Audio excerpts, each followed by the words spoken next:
শোন সামাদ, অনেক কষ্ট করে কিন্তু তোর মেম্বারিটা আবার ফিরাই নিয়ে আইছি।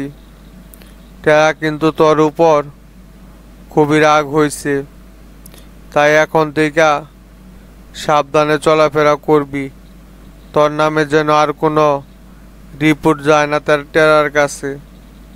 কয়েকটা দিন একটু গাপটি মাইরা থাক, এমপি ইলেকশনটা পার হইয়া যাক। যদি কলে বলে একবার এমপি হইতে পারি, তখন তোদেরকে একদম দুর্নীতি করার লাইসেন্স দিয়ে দিমু। তখন মন ইচ্ছা মতো দুর্নীতি কইরা বেড়াবি। কিন্তু এই কয়েকটা দিন সব ধরনের অপকর্ম থেকে দূরে থাক। তোর দায়িত্ব কিন্তু মাস্টার আর আমি মনে রাখিস। আচ্ছা ঠিক আছে ভাই, আপনি হচ্ছেন আমাদের অভিভাবক, আপনি যেটা বলবেন সেটাই হইব। তবে ভাই, ডনের উপর কিন্তু আবার খুব রাগ আছে। যেটি সেটি আমারে অপমান কইরা কথা বলে। আজকেও পার্টি অফিসের বাহিরে মুখ দিয়া যাইছে তাই বলছে আমারে। শুধু দাঁতে দাঁতে কামড় দিয়া সহ্য করে গেছি। নেক্সট টাইম কিন্তু আর সহ্য করবো না ভাই। ওই শফিকার তো তার বিকার কয়েকদিন যাবৎ একটু বেশি বাড়ছে, যেটা আমি লক্ষ্য করতেছি। সমস্যা নাই, এমপিটা হইবার দে, দেখবি এদের সবাইকে আমি এলাকা ছাড়া করব। শামসু আসুক, তো তার সেক্রেটারির পদ কিভাবে খায়া ফালাইতে হয় সেটা আমার ভালো কইরাই জানা আছে। কয়েকটা দিন সবই সহ্য করে থাক, এখন কোনো রকমের গ্যাঞ্জাম করা যাইব না। শামসু কালকে এলাকায় ঢুকতেছে, যদি এই সমস্ত বিষয় শুনতে পারে তাহলে শামসু রাগ করতে পারে। আমি যেভাবে পারি শামসুরে গলাইয়া এমপি নমিনেশনটা একবার নিয়ে নেই, তারপর তোদের খেলা তোরা দেখাইবি। তুমি কোনো চাপ নিও না সামাদ ভাই, ওই ডনের উপর আমার অনেক রাগ আছে।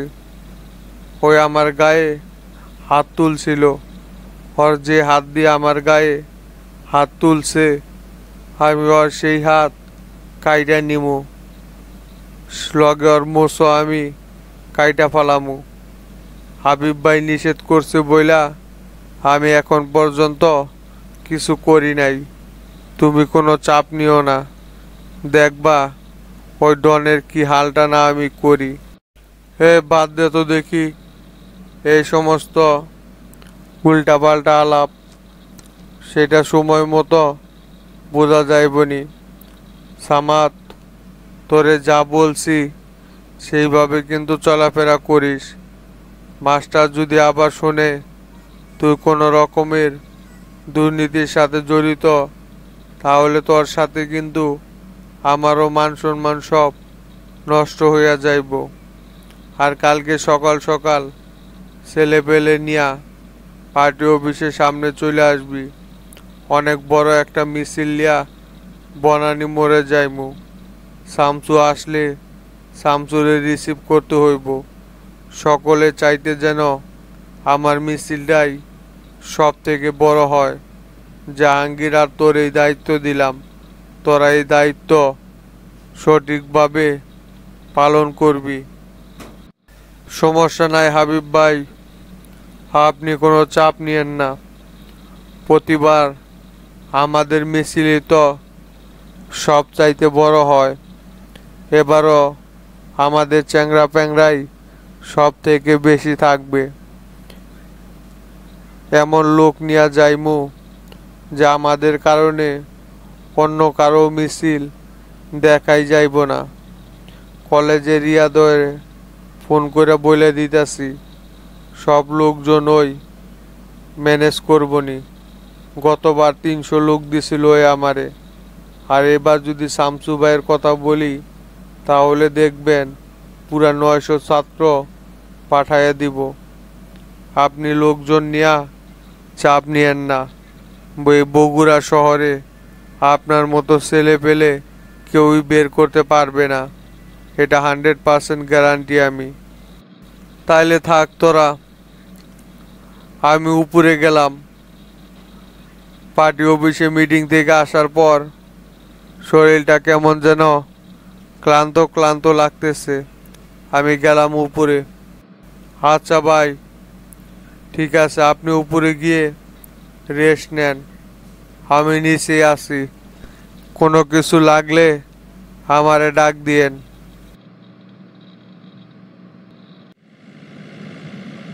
শোন তোতা, তুই তো পার্টি অফিসে ছিলি না? ওইখানে আজকে হাবিব তো একটা পেঁচ লাগাই দিছে।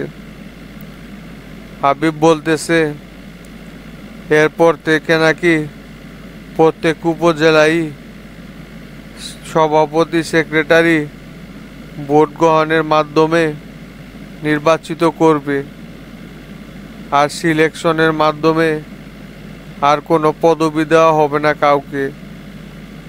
আমি অবশ্য বলছিলাম যে প্রত্যেকটা উপজেলায় সভাপতির একজন করে লোক থাকবে আর সেক্রেটারির একজন করে লোক থাকবে, কিন্তু হাবিব তো পেঁচটা লাগাই দিছে।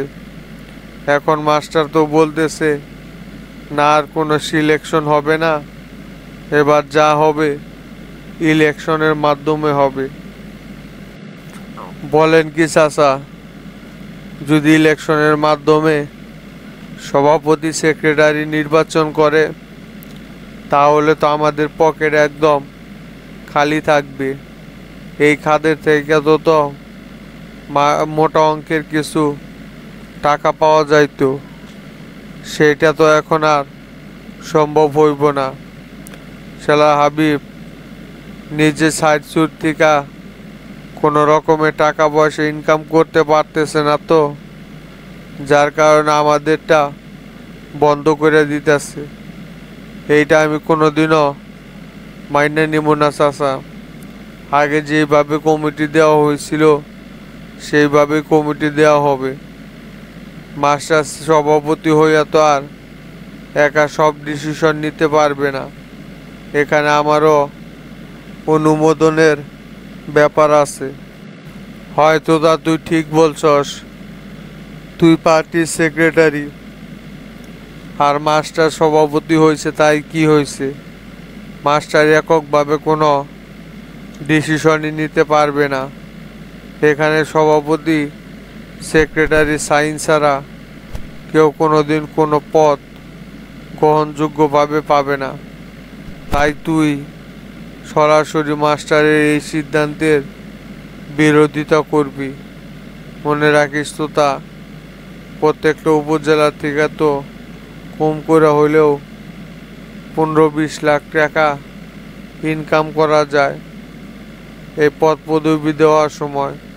তাই এত বড় একটা সুযোগ কোনোভাবেই যেন আমাদের হাতছাড়া না হয়, সেই ব্যাপারটা তুই দেখবি। হাবিব হচ্ছে 1 নম্বরের ক্রিমিনাল, ওর কথা বলে লাভ নাই।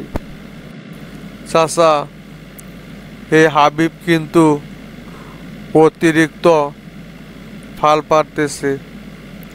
যেভাবেই হোক এই হাবিবকে থামাতেই হবে। মাস্টারের সাথে চলাফেরা কইরা মনে হয় ওই নিজে এখন জেলার সভাপতি। মাস্টারের কোনো মূল্যায়নই নাই। মাস্টারে যা বলে মাস্টার ঠিক সেই মতেই চলাফেরা করে।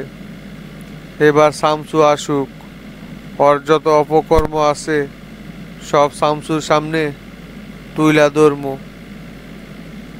শামসুর কাছে হাবিবকে কিভাবে কালারিং বানাতে হয় সেই ব্যবস্থা আমাদের খুঁজে বের করতে হইব চাচা। পরে সরাইতে পারলে আপনারও লাভ আমারও লাভ।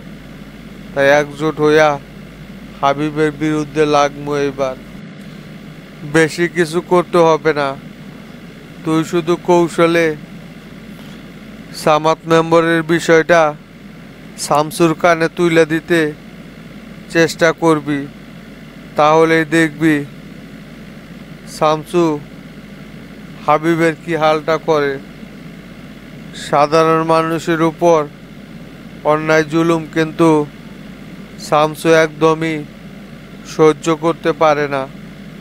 আর সামাদ মেম্বার যে কাজটা করছে এটা শামসুর কাছে একদম নিকৃষ্ট কাজ। তাই শামসু অবশ্যই এই বিষয়ে কঠোর সিদ্ধান্ত নিবে। তাই তুই যে কোনো উপায়ে শামসুর কানে বিষয়টা পৌঁছানোর ব্যবস্থা কর। খালি হাবিবকে কীভাবে মাঠ থেকে সরাইতে হয় পরেরটা আমি দেখতেছি। আচ্ছা ঠিক আছে, সময় মতো আমি শামসুর কানে বিষয়টা তুইলা ধরমনি। তাহলে চাচা আপনি এইখানে নাইমা পড়েন, আপনার বাসার সামনে চলে আইছি। আপনারা নামাই থুয়া আমি বাড়িতে যাই।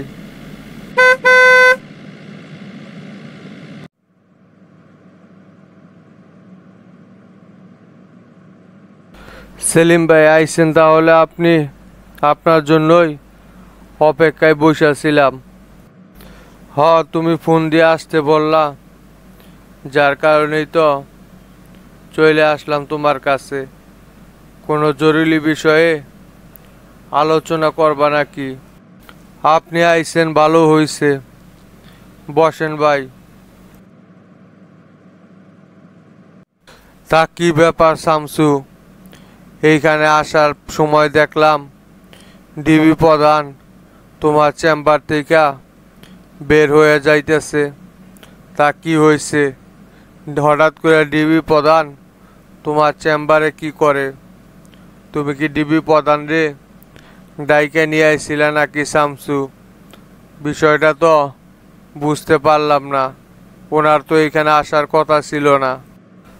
সেলিম ভাই, ডিবি প্রধান রে আমি ফোন করে ডাইকে নিয়ে এসেছিলাম এইখানে। শালার একটু দেখাই দিলাম এই শামসু কি জিনিস। কোবা শামসুরে ও এতদিন চিনতে পারছিল না, তাই ওর সাথে একটু পরিচয় হইলাম। এই শালার কত বড় সাহস, স্বরাষ্ট্রমন্ত্রীর সাথে মিলা আমার বিরুদ্ধে গোয়েন্দা তথ্য বের করতে চায়। ওই 2 টাকার পুঁটি মাছ হইয়া গভীর জলের খবর নিতে আইছে, তাই ওর স্থান দেখাই দিলাম। ভবিষ্যতে আর কোনোদিন শামসুর বিরুদ্ধে কোনো রকমের তদন্ত করতে আসবে না। আজকে ওই খুব ভালো করে বুঝতে পারছে যে এই কোবা শামসু মূলত কি জিনিস। এই ডিবি প্রধান হাবিবুর তো পুরোপুরি স্বরাষ্ট্রমন্ত্রীর একদম কাছের লোক। ওর র্যাঙ্ক ছিল আরও অনেক নিচে। স্বরাষ্ট্রমন্ত্রী ক্ষমতায় বসার পর ওরে এক লাফে ডিবি প্রধান বানাই দিছে। তাই স্বরাষ্ট্রমন্ত্রী যা বলে ওই সেই অনুযায়ী কাজ করে। স্বরাষ্ট্রমন্ত্রীর একদম হাতের পুতুলই। এই সমস্ত স্বরাষ্ট্রমন্ত্রীর কোনো বেল্লা এই শামসুর কাছে। আমার কথা হইল, কাজ করতে হইলে জনগণের টাকায় বেতন নেয়, জনগণের জন্যই কাজ করতে হবে। কোনো এমপি মন্ত্রীর চামচামি কইরা প্রশাসনে টিকা থাকা যাইব না। শামসু এইগুলো কোনোভাবে হইতে দিব না। পরে আমি সময় বাইটা দিছি 7 দিন। এই 7 দিনের ভিতরে যদি উল্লেখযোগ্য কোনো কাজ ও করতে না পারে, তাহলে লাথি দিয়া এইখান থেকে ওর একদম বের করে দিব। তখন দেখি ওর কোন কোন মন্ত্রী এমপি আছে, ওরে আবার এইখানে ফিরাই নিয়ে আসে। কোবা শামসুর এক কথা 100 কথার সমান। 7 দিন দেখমু, তারপরে ওর বিরুদ্ধে অ্যাকশনে যাইমু আমি। এই স্বরাষ্ট্র অধিদপ্তরটারে একদম দুর্নীতিগ্রস্ত করে ফেলেছে।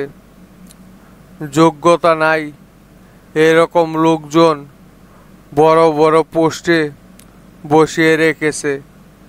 এগুলো সবই স্বরাষ্ট্রমন্ত্রীর কাছের লোক।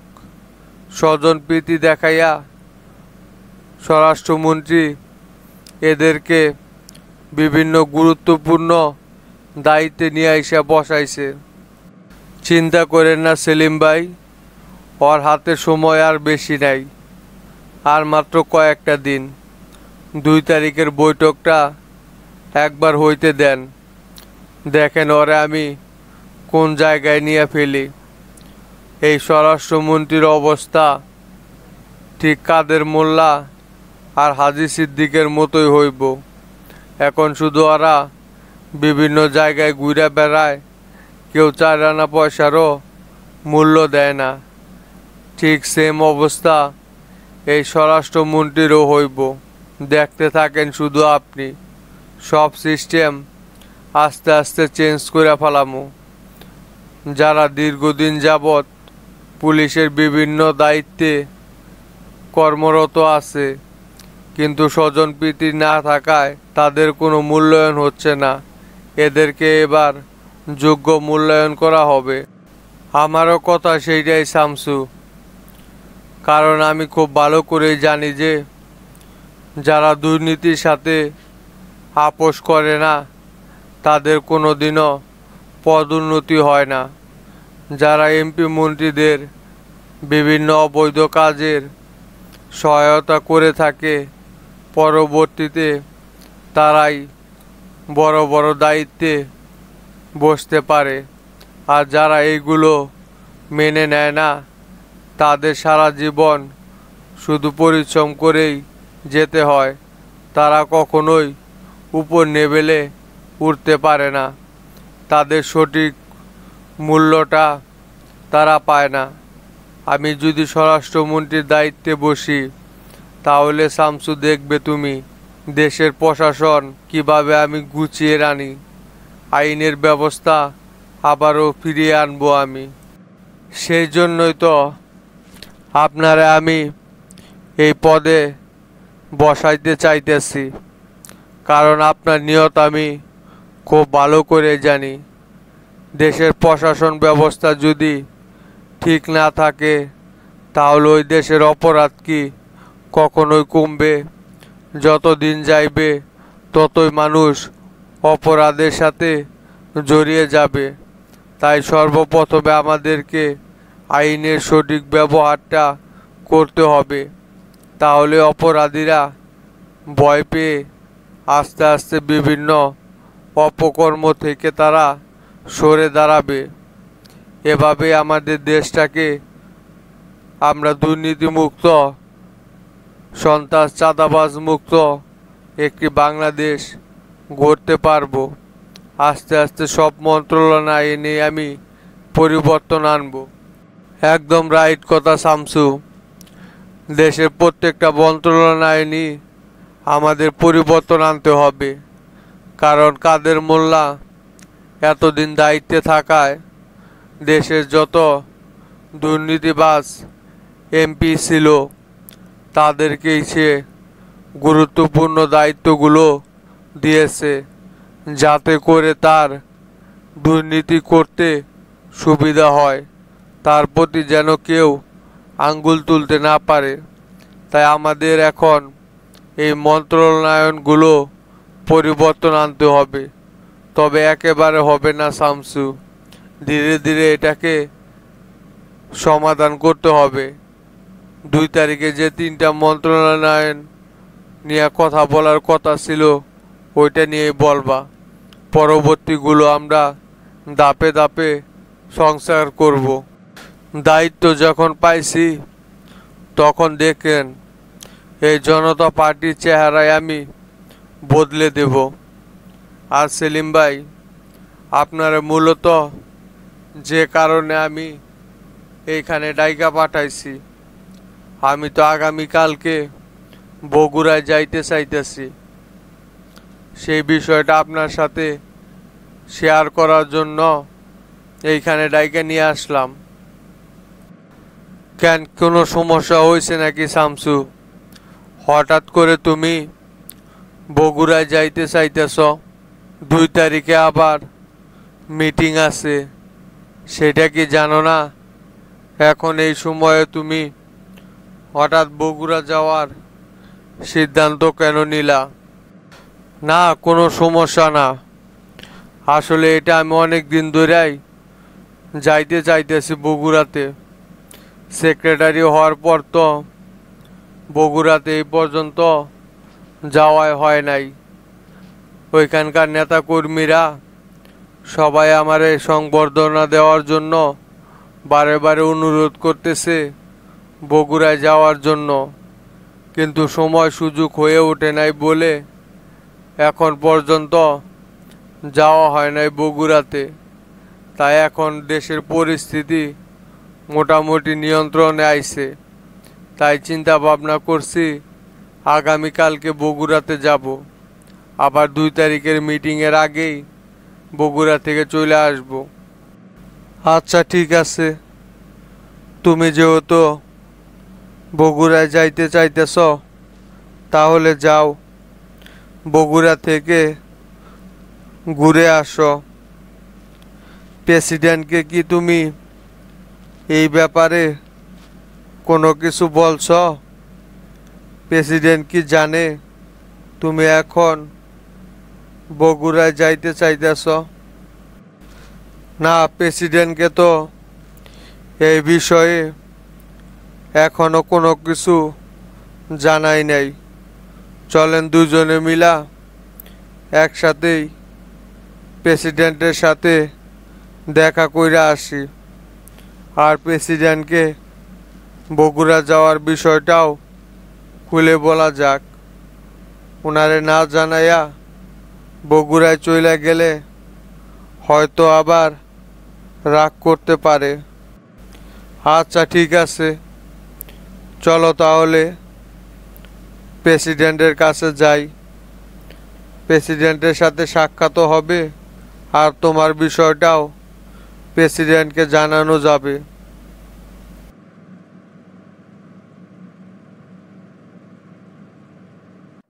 টেরা ভাই, তা কি কারণে হঠাৎ কইরা ইউনিয়ন পরিষদে ডাকলেন আমারে? অনেক দিন ধরেই তো তোর সাথে কোনো কথাবার্তা হইতেছে না। বিভিন্ন ব্যস্ততার মাঝে তোর সাথে সেই রকম ভাবে সময় দিতে পারতেছি না, তাই তোরে ডাকলাম ইউনিয়ন পরিষদে এমনি আলোচনা করার জন্য। তা সিএনজি স্ট্যান্ড, বালুর পয়েন্ট সব কিছু কি ঠিকঠাক আছে নাকি? হ ভাই, সব কিছুই ঠিকঠাকভাবে চলতেছে, কোনো সমস্যা নাই। শুধু আয়নাল আর মিজানের ভিতরে বুনিপনা হয় না দেখা মাস্টার চাচা বলছে আয়নালকে সিএনজি স্ট্যান্ডের দায়িত্ব দেওয়ার জন্য, আর মিজানকে দিছে বালুর পয়েন্টে। আয়নাল ভাই এমনিতেই রাত জাগতে পারে না, এইগুলো নিয়েই ওদের দুইজনের ভিতরে শুধু ক্যাসাল লাইগা যায়।